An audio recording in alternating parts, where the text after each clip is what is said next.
حضور غوث پاک اور 60 ڈاکو۔ سرکار بغداد حضور غوث پاک رحمۃ اللہ علیہ فرماتے ہیں کہ میں علم دین حاصل کرنے کے لیے جیلان سے بغداد قافلے کے ساتھ روانہ ہوا۔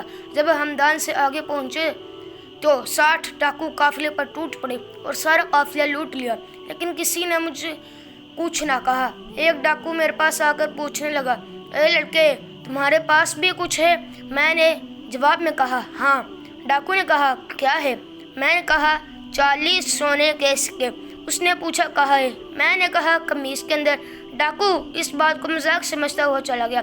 اس کے بعد دوسرا ڈاکو آیا اور اس نے بھی اسی طرح کے سوالات کیے اور میں نے یہی جوابات اس کو بھی دیے اور وہ بھی اسی طرح مذاق سمجھتے ہوئے چلتا بنا۔ جب سب ڈاکو اپنے سردار کے پاس جمع ہوئے تو اور انہوں نے اپنے سردار کو میرے بارے میں بتایا تو مجھے وہاں بلا لیا گیا۔ وہ مال تقسیم کرنے میں مصروف تھے۔ ڈاکو کا سردار مجھ سے کہنے لگا، تمہارے پاس کیا ہے؟ میں نے کہا، 40 سونے کے سکے ہیں۔ سردار نے ڈاکو کو حکم دیتے ہوئے کہا، اس کی تلاشی لو۔ تلاشی لینے پر جب سونے کے سکے نکلے تو اس نے حیران ہو کر سوال کیا، تمہیں سچ بولنے پر کس چیز نے آمادہ کیا؟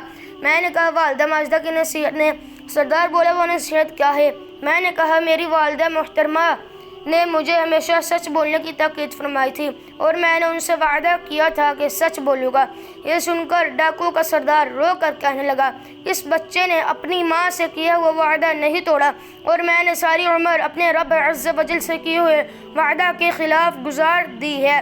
اسی وقت سردار اور اس کے 60 ڈاکوؤں نے توبہ کی اور قافلے کا لوٹا ہوا مال واپس کر دیا۔